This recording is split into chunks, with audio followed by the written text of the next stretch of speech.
যে হাতিয়ারকে নিয়ে তিনি তো প্রেমের বাণী প্রচার করেছিলেন, তিনি লাঠির বদলে লাঠি দিয়ে আঘাত করেননি কাউকে, নির্যাতনের বদলে নির্যাতন করেননি, তিনি প্রতিবাদ করেছিলেন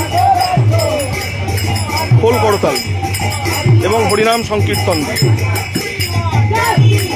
আর এই যে মিছিল আজকের দিনে আমরা এত কিছু দেখি, সবার আগে এই যে গণসঙ্গীত আমরা শুনি, এই যে মশাল মিছিল রাস্তায় রাস্তায় আমরা দেখি, এগুলো সবই কিন্তু মহাপ্রভুর জন্য।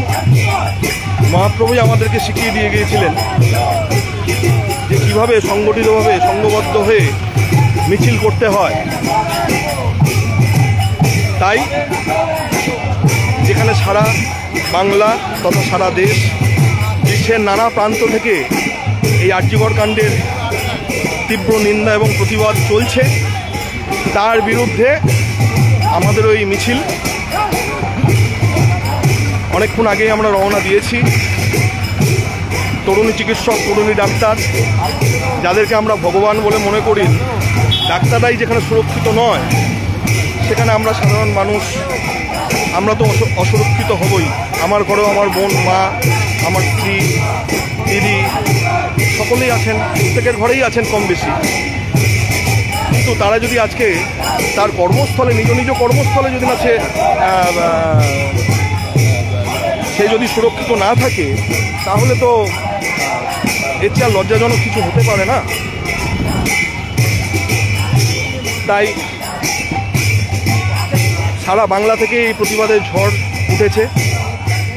আমাদের কীর্তনের সমাজের থেকেও, কীর্তন সমাজের পক্ষ থেকেও আমরা আমাদের এলাকার মধ্যে সকলকে আমরা আহ্বান জানিয়েছিলাম এবং বহু মানুষ শিখল, করতাল, ঝম্প, ঝাঁঝ সহযোগে আজকে এই প্রতিবাদ মিছিল করছে।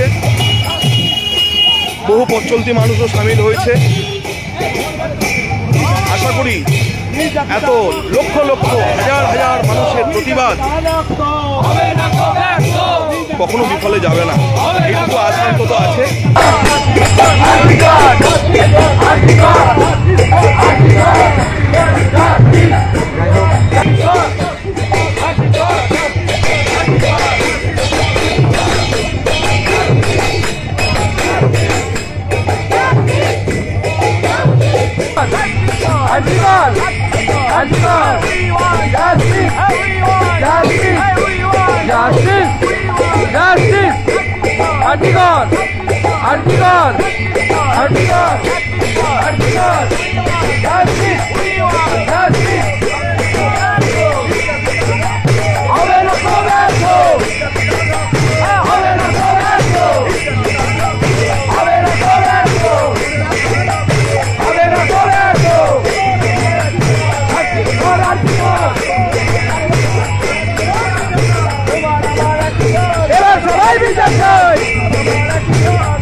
আমাদের ভিডিও ভালো লাগলে লাইক এবং শেয়ার করুন। কমেন্ট সেকশনে গিয়ে জানান আপনাদের মতামত। আরও ভিডিও পেতে আমাদের চ্যানেল সাবস্ক্রাইব করুন এবং প্রতি মুহূর্তে খবরের আপডেট পেতে প্রেস করুন বেল আইকন।